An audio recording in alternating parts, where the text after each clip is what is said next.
وبرکاتہ۔ الحمد للہ رب العالمین والصلاة والسلام علی اشرف الانبیاء والمرسلین، اما بعد فاعوذ باللہ من الشیطان الرجیم۔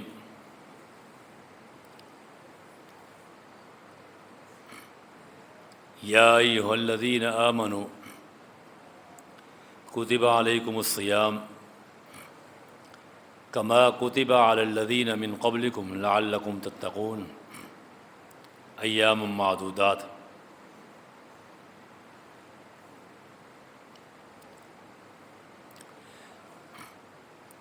اللہ تبارک و تعالی نے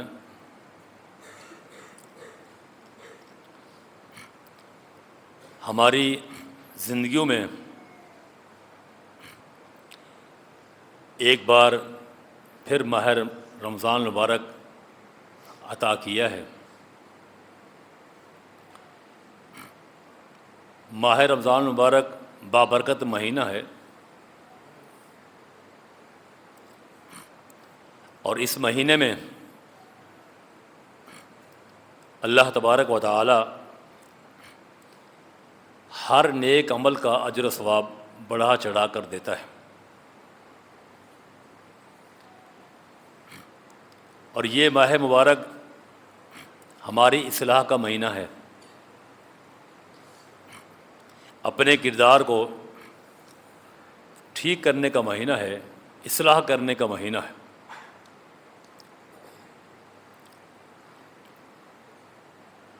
اس ماہ مبارک میں ہم نے تقوی اختیار کرنا ہے، اللہ رب العالمین کی خشیت، اس کا ڈر اور خوف اپنے دلوں کے اندر پیدا کرنا ہے۔ جس شخص کے دل میں اللہ تعالیٰ کا خوف اور تقوی پیدا ہو گیا تو سمجھ لیں کہ اس شخص کو ماہ رمضان نے فائدہ پہنچایا، اور اس کے جو روزے رکھنے کا مقصد تھا وہ پورا ہو گیا۔ اور ہماری زندگی میں تقوی اس طرح پیدا ہونا چاہیے کہ یقین کامل ہو، اللہ کی ذات پر مکمل بھروسہ ہو، اعتماد ہو، کامل یقین کے ساتھ ہم اپنے دلوں کے اندر تقوی پیدا کریں۔ جیسا کہ کوئی شخص روزہ رکھتا ہے اور وہ صبح فجر کی اذان سے لے کر مغرب کی اذان تک پورا دن بھوکا اور پیاسا گزارتا ہے، اور اسے اس بات کا 100% علم ہے کہ آج میرا روزہ ہے اور میں نے صبح سے لے کر شام تک بھوک اور پیاس کو برداشت کرنا ہے، اس دوران نہ کھانا ہے نہ پینا ہے، اپنے پیٹ کو بھوک اور پیاس سے بچا کے رکھنا ہے اور ان کو برداشت کرنا ہے۔ اور اس شخص کو کتنا یقین ہوتا ہے کہ اگر اس کو تنہائی کے اندر بھی موقع ملے پانی پینے کا تو وہ نہیں پیتا، کھانے کا موقع ملے وہ نہیں کھاتا۔ کیوں؟ اسے معلوم ہے کہ میرا روزہ ہے، اگر میں نے کچھ بھی گڑبڑ کی میرا روزہ ٹوٹ جائے گا، یہ اس کے ضمیر کا فیصلہ ہے، پھر وہ یہ حرکتیں نہیں کرتا۔ سیم اسی طرح یہی یقین کامل جب ہم ماہ رمضان کے روزے رکھتے ہیں اور ماہ رمضان گزر جائے، بقیہ 11 مہینے اور پوری زندگی میں اسی طرح کا اللہ رب العالمین کا خوف اگر ہمارے دلوں کے اندر پیدا ہو جائے کہ جس طرح ایک روزے دار صبح سے لے کر شام تک بھوک اور پیاس کو برداشت کرتا ہے اور وہ کچھ نہیں کھاتا، تو اسے معلوم ہے کہ میرا روزہ ٹوٹ جائے گا اگر میں نے کچھ کھا لیا، اسی طرح ہم نے پوری زندگی اس تقوی کے ساتھ، اللہ رب العالمین کے خشیت کے ساتھ ہم نے پوری زندگی گزارنی ہے، اور یہ سوچ کر گزارنی ہے کہ ہم نے کوئی گناہ والا کام نہیں کرنا، اس لیے کہ رب العالمین جو ہمیں ماہ رمضان میں دیکھ رہا تھا وہ آج بھی ہمیں دیکھ رہا ہے۔ جب بندے کے دل میں یہ تقوی پیدا ہوتا ہے، اس طرح کا خوف پیدا ہوتا ہے، پھر وہ کبھی بھی نہ جھوٹ بولے گا، نہ وعدہ خلافی کرے گا، نہ بددیانتی کرے گا، نہ ناپ تول میں کمی کرے گا، نہ حرام کھائے گا، نہ رشوت، نہ سود، اور نہ ہی اللہ کے بندوں کے حقوق کو غصب کرے گا، ہر ایک کا حق ادا کرے گا، اور اللہ رب العالمین کی عبادت اپنے ٹائم پر کرے گا، نماز کو باجماعت ادا کرے گا، قرآن کریم کو تلاوت کرے گا۔ جس طرح وہ ماہ رمضان میں اللہ رب العالمین کو راضی کرنے کی کوشش کرتا رہا، عبادات کرتا رہا، اور اللہ کے آگے سر بسجود ہوتا رہا، اور اپنے آپ کو نیک کام میں بڑھ چڑھ کر وہ حصہ لینے کی کوشش کرتا رہا، اسے معلوم ہے کہ جس طرح میں نے ماہ رمضان میں یہ باتیں کی ہیں، میرا رب مجھے دیکھ رہا تھا، آج میرا رب وہی ہے، بقیہ 11 مہینے میں نے اسی طرح گزارنے، کیوں میرا رب مجھے دیکھ رہا ہے۔ یہ یقین کامل ہے، یہ اصل تقوی ہے۔ اس تقوی کو پیدا کرنے کی ضرورت ہے اپنے دلوں کے اندر، اپنے سینوں میں اس تقوی کو جگہ دینی ہے۔ سیدنا عمر بن خطاب نے ابی بن کعب سے پوچھا، اے ابی بن کعب رضی اللہ تعالیٰ عنہ، یہ بتائیں تقوی کی تعریف کیا ہے؟ فرمانے لگے، امیر المؤمنین، آپ جب کسی کانٹے والی جھاڑی کے قریب سے گزرتے ہیں تو کیسے گزرتے ہیں؟ آپ فرمانے لگے، جب میں وہاں سے گزرتا ہوں تو اپنے کپڑوں کو سمیٹے گزرتا ہوں، کپڑوں کو سمیٹے گزرتا ہوں۔ فرمایا یہ تقوی کی تعریف ہے۔ مومن شخص یہ صفت ہے، یہ علامت ہے کہ وہ پوری زندگی اچھے کام کرتا ہے، گناہوں سے اجتناب کرتا ہے، اور گناہوں سے اس طرح وہ بچتا ہے، بچا کر گزرتا ہے کہ جس طرح کے وہ کوئی شخص کانٹے دار جھاڑی سے گزرتا ہے، اپنے کپڑے کو سمیٹتا ہے، کہیں میرے کپڑے میں کانٹا چبھ گیا، میرے کپڑے پھٹ سکتے ہیں۔ اسی طرح یہ اللہ کا ولی مومن شخص اپنے آپ گناہوں سے بچاتا ہے، کہیں مجھ سے گناہ ہو گیا، یہ گناہ میرے نیکی کو کھا جائے گا اور میرے کو پھاڑ کے رکھ دے گا۔ ایسے تقوی کو پیدا کرنے ہمیں ضرورت ہے، اشد ضرورت ہے۔ پیارے پیغمبر علیہ الصلوۃ والسلام نے اپنے صحابہ کرام کی اس انداز سے تربیت کی تھی، اس انداز سے تربیت کی تھی۔ سید عبداللہ بن عمر ایک اپنے غلام کے ساتھ، مشہور واقعہ ہے، آپ نے سنا ہو، گزر رہے تھے، دیکھا پہاڑ کے اوپر ایک چرواہا بکریاں چرا رہا ہے، اس کے قریب گیا، ان سے کہنے لگے، کیا چرواہا کون ہو؟ کہا میں غلام ہوں۔ کس کے غلام ہو؟ فلاں کا غلام ہوں۔ کہا بکرے تمہاری ہیں؟ کہا میرے مالک کی ہیں۔ اچھا، ہم لوگ مسافر ہیں، یہاں سے گزر رہے ہیں، ہمیں دودھ کی ضرورت ہے، دودھ پلائیں؟ کہا نہیں پلا سکتا۔ کہا کیوں؟ اس لیے میرے مالک نے مجھے یاد نہیں دی، یہ اس کا مال ہے، میں کیسے آپ کو دودھ پلا سکتا ہوں؟ کہا اچھا۔ کہا کون دیکھ رہا ہے؟